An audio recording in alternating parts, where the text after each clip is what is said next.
Salamlayıram sizi, əziz bacılarım, qardaşlarım. Hər birinizi xoş gördük.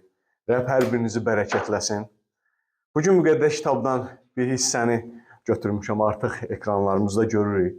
Və bu yer haqqında sizinlə bölüşəcəm. Və bu hissədə müxtəlif mövzulara toxunacam. Və xüsusən iman mövzusuna toxunacam və İbrahimin imanı mövzusuna toxunacam.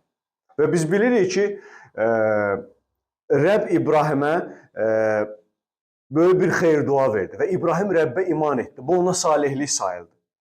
Və iman etmək tək sözdən ibarət deyil. Və biz görəcəyik ki, İbrahim Rəbbə iman etdi və sonra nə etdi? O imanını əməllərlə göstərdi. Ona görə biz müqəddəs kitaba baxanda görürük ki, əməlsiz iman boşdur. Əgər sənin imanın varsa, sənin əməllərin də olmalıdır.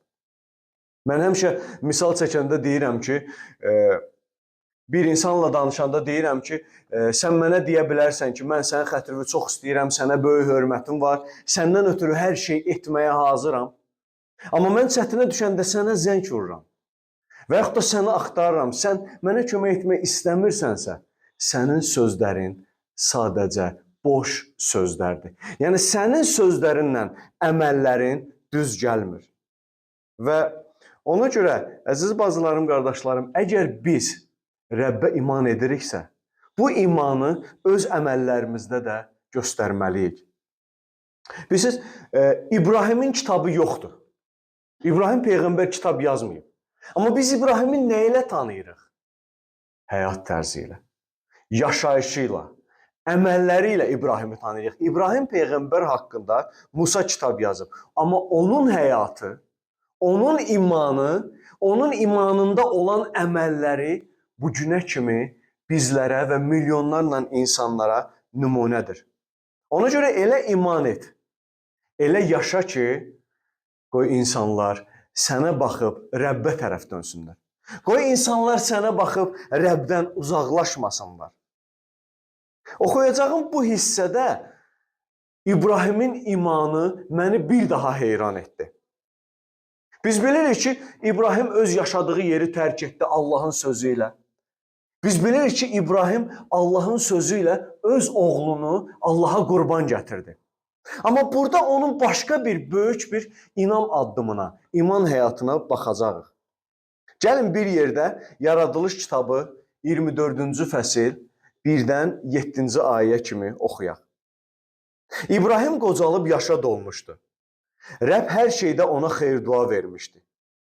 Bir gün İbrahim evdə bütün işləri idarə edən qulbaşıya dedi: Əlini budumun altına qoyub, göyün və yerin Allahı Rəbbin adına mənə and iç ki, oğluma aralarında yaşadığım Kənanlıların qızlarından arvad almayacaqsan. Ancaq mənim ölkəmə, qohumlarımın yanına gedib, oğlum İshak üçün arvad alacaqsan. Nökər ona dedi: Bəlkə qız mənimlə bircə bu ölkəyə gəlməyə razı olmadı. Onda oğlunu sənin çıxdığın ölkəyə aparınmı? İbrahim ona dedi: Bax, oğlumu oraya aparma. Məni atamın evindən və doğulduğum torpaqdan çıxaran, mənimlə danışan və and içərək bu torpağı sənin nəslinə verəcəyəm deyən göylərin Allahı Rəbb öz mələyini sənin önündə göndərəcək və sən oradan oğluma arvad alıb gətirəcəksən. Amin. Amin. Bu hissə belə başlayır. İbrahim qocalıb yaşa dolmuşdu. Rəbb hər şeydə ona xeyir-dua vermişdi. Əziz bacılarım, qardaşlarım, Rəbb öz övladlarına xeyir-dua verir. Rəbb öz balalarına xeyir-dua verir. Hər şeydə xeyir-dua verir. Hər şeydə öz balalarını bərəkətləyir. Xeyir-dua var-dövlət, mal-mülk deyil. Pul, qızıl, gümüş deyil. Xeyir-dua sakitlikdir. Xeyir-dua dinclikdir. Xeyir-dua rahatlıqdır. Xeyir-dua sevincdir. Bax, budur Allahın xeyir-duası. İnsanlar bəzən düz başa düşmürlər. Çoxlu insanlar varlıdırlar, amma onların rahatlığı yoxdur. Çoxlu insanlar zəngindirlər, amma onların sevinci yoxdur. Bax, xeyir-dua budur. Allah İbrahimə bunu vermişdi. Və sonra ardınca nə baş verir? Və deyir, İbrahim bir gün öz qulunu çağırıb, ona dedi, gəl bura, əlini budumun altına qoy və mənə söz ver, and iç ki, bunu edəcəksən. Bilirsiniz, bu da əl qoyub and içmək o dövrdə sanki bir adət kimi idi, bir simvol idi. Və bu haqda dəqiq fikir yoxdur, nəyə görə o insanlar belə edirdilər. Amma tarixçilər araşdırıblar, müəyyən fikirlər, bir neçə fikirlər var, mən bir neçəsinə baxdım. Birini istəyərdim sizlə bölüşüm ki, bu o deməkdir ki, bu da dəqiq deyil. Bu o deməkdir ki, yəni əlini budumun altına qoy, and iç, mənə söz ver. Əgər sən bu anddan dönsən, mənim nəslimdən gələn övlad, sənin nəslindən gələn övladla düşmən olsun və onları məhv etsin.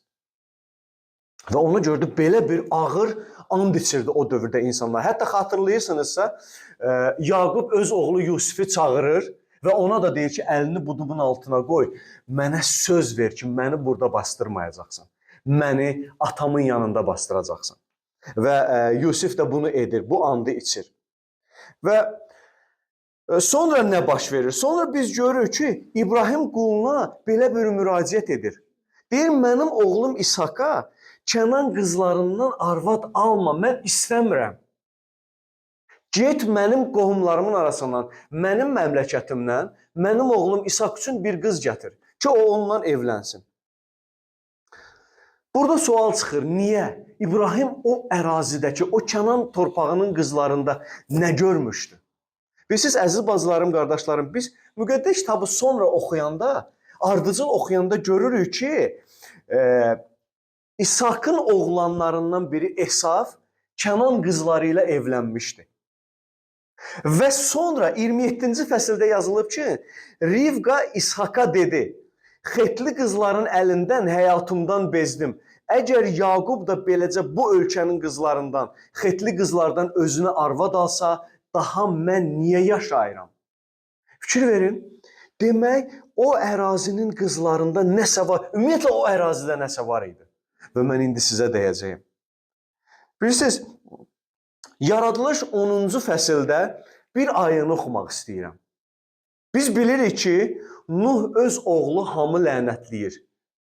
Nəyə görə lənətləyir? Çünki o atasının ayıbını açmışdı və Nuh öz oğlu Hamın oğlunu, daha doğrusu nəvəsi Kənanı lənətləyir və deyir ki, Kənanlıların ərazisi Sidiondan Gerera tərəf, Qəzzəyə qədər, Sadoma, Hamoraya, Admaya, Sevoimə tərəf, Leşaya qədər uzanırdı.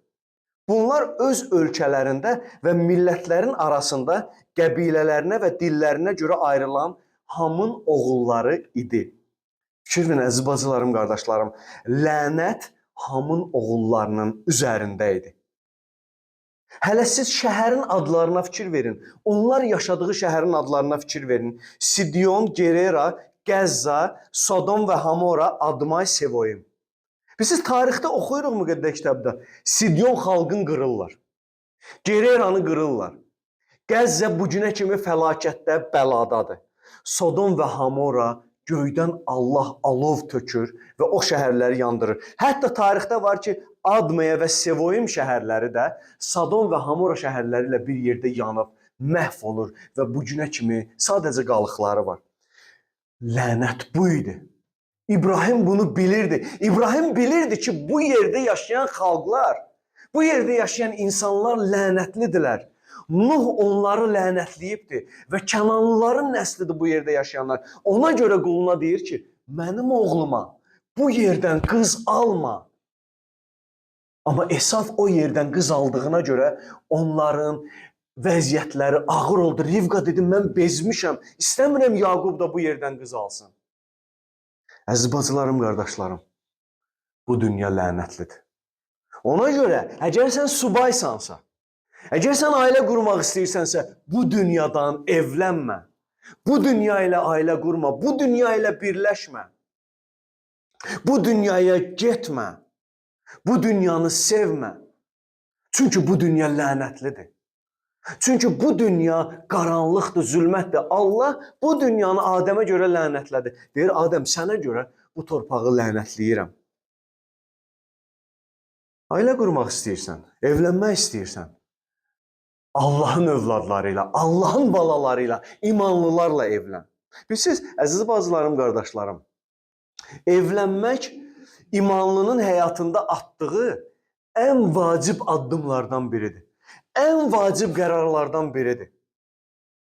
Çünki kəlam deyir ki, biz imanlılara aiddir bu. Kəlam deyir ki, boşanmaq olmaz. Bu İncil kitabında yazılır və bunu bütün dünya bilir ki, məsihçilərdə, imanlılarda boşanma yoxdur. Ona görə sən addım atanda diqqətli ol. Dua elə, oruç tut və Allah sənə göstərsin. Allahın sənə göstərəcəyi şəxslə evlən. Sən çoxlu kilsə yarada bilərsən, vəz edə bilərsən, ilah oxuya bilərsən, böyük xidmətlər edə bilərsən. Amma sənin əgər ailən bərbaddısa, sənin bu xidmətlərin də dağılacaq, özün də dağılacaqsan. Çünki ailəsini idarə edə bilməyən Allahın cəmiyyətini necə idarə edə bilər? Ailəsinin qayğısına qalmayan, cəmiyyətin qayğısına necə qala bilər? Bunu müqəddəs kitab bizə deyir. Ona görə, əziz bacılarım, qardaşlarım, ailə qurmaq imanlı həyatı üçün biz məsihçilərdə çox vacib və önəmli addımlardan biridir. Və müqəddəs kəlam deyir ki, qaranlığın işıqla nə əlaqəsi, yəni imanlı ilə imansızın nə əlaqəsi ola bilər? 2 Korinfillər 6, 14-15-də yazılıb, imansızlarla eyni boyunduruğa girməyin. Çünki salihliklə qanunsuzluğun nə şərikliyi var? İşıqla qaranlığın ortaq nəyi var? Məsihlə Belilanın nə uyğunluğu var? Yaxud imanlı ilə imansızın ümumi nəyi var? Bilirsən, sən imansızla evlənəcəksən. Sən istəyirsən Rəbbə xidmət etmək, o istəməyəcək. Sən istəyəcəksən toplantıya getmək, o getmək istəməyəcək. Sən istəyəcəksən dua etmək, o istəməyəcək. Sən istəyəcəksən müjdəni yaymaq, o istəməyəcək. 1, 2, 3, 4, 5 və beləcə səni geri çəkəcək. Səni Rəbdən uzaqlaşdıracaq və səni məhv edəcək. Buna görə Allah xəbərdarlıq edir. Getmə dünyaya, imansızla birləşmə. Bax, İbrahim bunu bilirdi. İbrahim bu dünyadan, lənətli torpaqdan oğluna arvad almaq istəmirdi.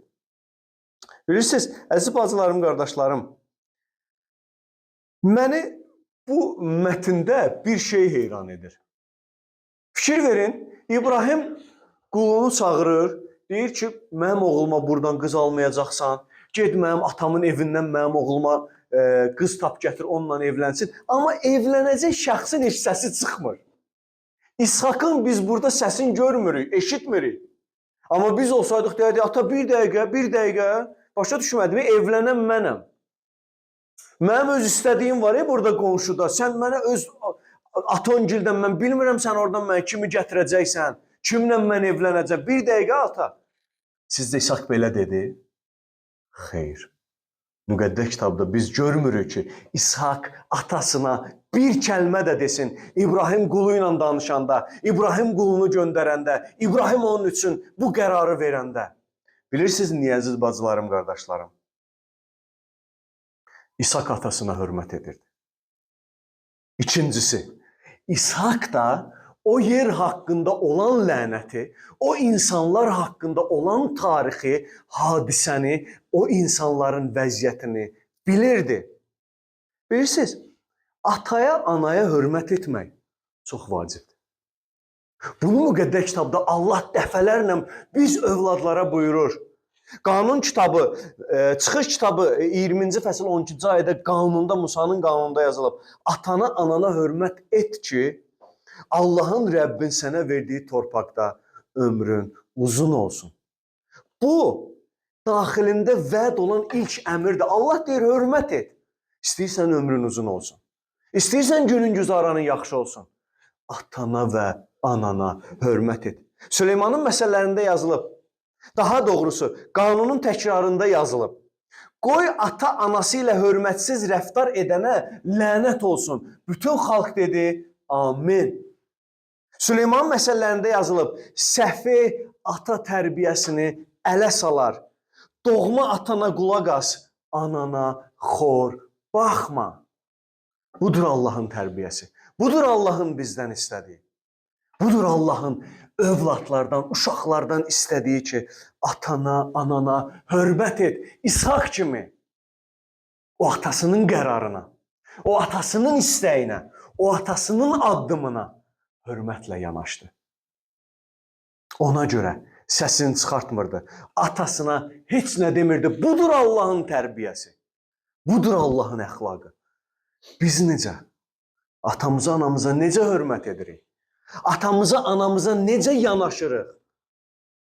Yoxsa tamamilə başqa cür edirik? Mən demirəm ki, bütün atalara, analara. Çünki bəzən olur ki, övlad imanlıdır.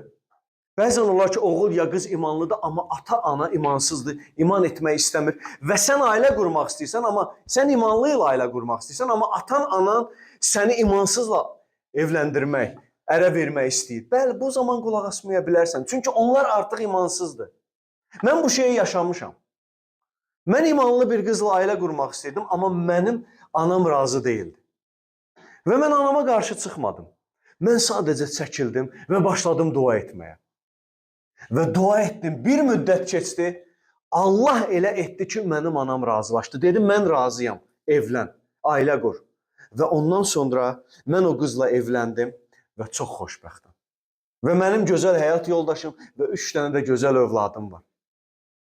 Ona görə əziz bacım, qardaşım, əgər ailə qurmaq istəyirsən, dua et, oruç tut, yalvar Rəbbə ki, səhv addım atmayasan, bütün ömrü boyu əziyyət çəkməyəsən. Bu çox vacibdir. Mən vəzimin əvvəlində dedim ki, İbrahimin imanı məni heyran edir. Bax, indi oxuyacağım yerlər İbrahimin imanı haqqındadır. Görək sonra nə baş verir? Sonrakı proseslərdə nələr olur? Deyir, nökər ona dedi, bəlkə qız mənimlə birgə bu ölkəyə gəlməyə razı olmadı. Onda oğlunu sənin çıxdığın ölkəyə aparım mı? İbrahim ona dedi, bax oğlumu oraya aparma. Mənə atamın evindən və doğulduğum torpaqdan çıxaran, mənimlə danışan və and içərək bu torpağı sənin nəslinə verəcəyəm deyən göylərin Allahı Rəbb öz mələyini sənin önündə göndərəcək və sən oradan oğluma arvad alıb gətirəcəksən. Amin. Budur möhtəşəm inam. Əziz bacılarım, qardaşlarım. Bax, İbrahimin imanının möhtəşəmliyi budur. Rəbbə sadiqlik. Halaldır. Halaldır bu kişiyə. Görün imanın böyüklüyünə bax ki, nə deyir İbrahim? Deyir Elyazar, Rəbbim mələyi sənin önündə gedəcək. Və sən oradan mənim oğlum üçün arvad alıb gətirəcəksən. Bu artıq əminlikdir. Burada heç bir şübhə yoxdur. İbrahim bunları görürdü. İbrahim alacağını bilirdi. O bilirdi ki, bunu alacaq. O bilirdi ki, bu şeylər olacaq. Və bu da onun imanının böyüklüyüdür. İbraniler kitabı 11-ci fəsil 1-ci ayədə iman haqqında belə yazılıb. Deyir, iman ümid edilənlərə etibar etmək, görünməyən şeylərə əmin olmaqdır. Bəli, görünmürdü. Amma İbrahim buna əmin idi. Heç bir ümid yox idi, amma İbrahim ümid edirdi ki, Allah onun bu arzusunu yerinə yetirəcək. Bu çox vacibdir, əziz bacılarım, qardaşlarım. Allahın sözünə etibar etmək və alacağına əmin olmaq. Həyatda nə olur olsun Rəbbə iman et. Etibar et, əmin ol ki, o səni tək qoymayacaq. O səni pis vəziyyətdə qoymayacaq. O səni darda qoymayacaq. Sadəcə iman et. Etibar et, əmin ol. Məgər indiyənə kimi etməyib? Məgər indiyənə kimi bizim həyatımızda bu möcüzələri etməyib? Görün, İbrahim nəyi xatırlayır? Deyir, məni atamın evindən çıxaran, mənimlə danışan və and içərək bu torpağı sənin nəslinə verəcəyəm deyən Allah, Elyazar bunu edəcək. Bəli, sənin də həyatında edəcək. Sən də həyatında bu günə kimi səni yaşadan, Sənin həyatını dəyişən, səni bağışlayan, səni sevən, səni qoruyan, sənə şəfa verən, bundan sonra da o ürəyindəkini edəcək. Buna əmin ol.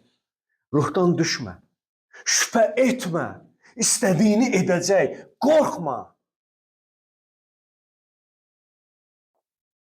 Davud deyir məzmurlarında, unutma etdiyi yaxşılıqları, unutma. İbrahim unutmadı. Dedi Eliyazar, unutmamışam, mənim üçün bunları edib, bunları edib, indi də edəcək, qorxma, get, get. Siz təsəvvür edirsiniz, İbrahim hansı bir addım atırdı? Kim ona qız verərdi? Hansı qız gələrdi? Kim onun oğlun bəyəni? Hansı qız razı olardı? Bu yerlər haqqında da danışacağım. Və sonra nə baş verir? Nökər gedir. Və Kəlam deyir ki, nökər getdi başladı dua eləməyə. Fikir verin əziz bacılarım, qardaşlarım. İbrahimin imanı, İbrahimin Allaha ibadəti, İbrahimin yaşayış tərzi nökərə də təsir etmişdi. Onun qulluqçusuna da təsir etmişdi. O da Rəbbə iman etmişdi. O da Rəbbə dua eləyirdi. Və deyir, ya Rəbb, sənə yalvarıram. Mənim yolumu açıq elə. Bu kişi məni göndərib. Mən bilmirəm necə olacaq. Amma sən məni uğurlu elə. Və elə də olur. Bəli. Mütləq bizim həyatımızda əgər imanımız, sadiqliyimiz, ibadətimiz, xidmətimiz varsa, mütləq bu başqalarına təsir edəcək. Bizim yaxınlarımıza, qohumlarımıza, tanışlarımıza təsir edəcək. Onlar da iman edəcəklər. Onlar da bizim həyatımızdakı Allahı görəcəklər və görürlər də. Və nökər Elizer gedir, Rivqanı tapır və gedir Rivqanın ailəsinə. Və ailəsinə belə deyir. Deyir, mən sizin qızınızı ağamın oğlu üçün aparmalıyam. Onlar evlənməlidirlər. Onlar çox təəccüblənirlər ki, yəni belə ola bilməz, bu mümkün deyil, bu adətə, ənənəyə uyğun deyil, bunlar bir-birini görməlidir, tanımalıdır. Deyirlər, qoy qızı çağıraq, qızın özündən soruşaq, görək qızın özü nə deyir. Deyir, onlar dedilər, qoy qızı çağırıb öz dilindən eşidək. Rivqanı çağırıb ona dedilər, bu adamla gedirsənmi? O da dedi, gedirəm. Bir anlıq Rivqanı, özümü qoydum Rivqanın yerinə. Bəlkə də mən getməzdim. Bəlkə də sən getməzdin. Tanımadığın, görmədiyin, bilmədiyin bir oğlanla ailə qurmağa razı olardınmı? Hansı ki, heç vaxt onu görməmsən. Səsini eşitməmsən. Heç onun haqqında da eşitməmsən. İndi bir nəfər dəvə ilə gələn bir qul sənə deyir ki, səni aparıram ailə qurmağa. Razısan? Rivqa deyir, razıyam. Bunu kim edirdi? Allah edirdi.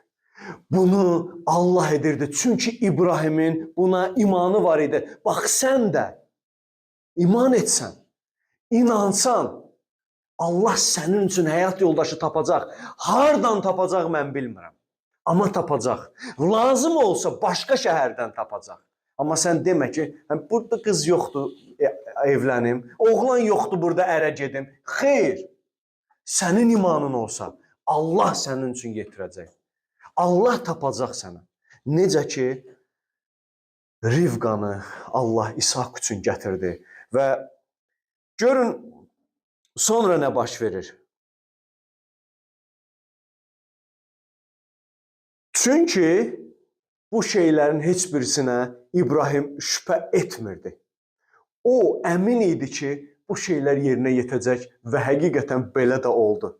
Çünki şübhə bizdə qorxu yaradır. Şübhə bizdə inamsızlıq yaradır. Şübhə bizdə geri çəkilmə yaradır. Amma Allahın sözü deyir ki, Yaqub 1-ci fəsil 6-cı 8-ci ayələr deyir, amma qoy heç şübhə etmədən imanla diləsin. Çünki şübhə edən adam küləyin qaldırdığı və hərəkətə gətirdiyi dəniz dalğasına bənzəyir. Qoy belə adam düşünməsin ki, Rəbdən bir şey alacaq. O qərarsızdır. Heç bir yolunda sabit deyil. Fikir verin. Şübhə edən insan deyir, qərarsızdır və sabit deyil. Ona görə əziz bacım, qardaşım, sabit olaq və qərarlı olaq. Allahın sözünə etibar edək. Əgər şübhən varsa, Əgər bununla bacarmırsansa, buna da dərd var, buna da çarə var. Rəbb bu dərdivə də çarə qıla bilər. Yalvar Rəbbə səni bu şübhədən azad etsin. Səni bu qərarsızlıqdan, əminsizlikdən azad etsin. Müqəddəs kitabda belə bir hadisə olur. İsa Məsih gəlir cinə tutulmuş bir uşağın yanına, onun atasına deyir ki, inanırsanmı ki, daha doğrusu atası deyir, mümkündürsə mənim oğluma şəfa ver. İsa Məsih deyir, mümkündürsə nədir? İman edən üçün hər şey mümkündür. Kişi qayıdıb bilirsiniz nə deyir? Deyir, inanıram, amma imansızlığıma qalib gəlməyə kömək et. Yəni inanıram, amma şübhəm də var içimdə, əmin deyiləm. Mənə kömək et bu imansızlığıma, bu şübhəmə qalib gəlim. Əgər şübhəmiz varsa, yalvaraq elə indi. Denən, ya Rəbb, mən bu istəyim sən yerinə yetirməyə qadirsən. Amma içimdə bir şübhə var, içimdə bir əminsizlik var, içimdə bir qorxu var. Məni bundan indi azad elə, yalvarıram sənə. Məni bundan qurtar, mən qərarlı olmaq istəyirəm. Mən əmin olmaq istəyirəm. İmansızlığıma, şübhəmə qalib gəlməyə mənə kömək et. Çünki sən hər şeyə qadir olan Allahsan. Çünki sən deyirsən, iman edən üçün hər şey mümkündür, hər şey.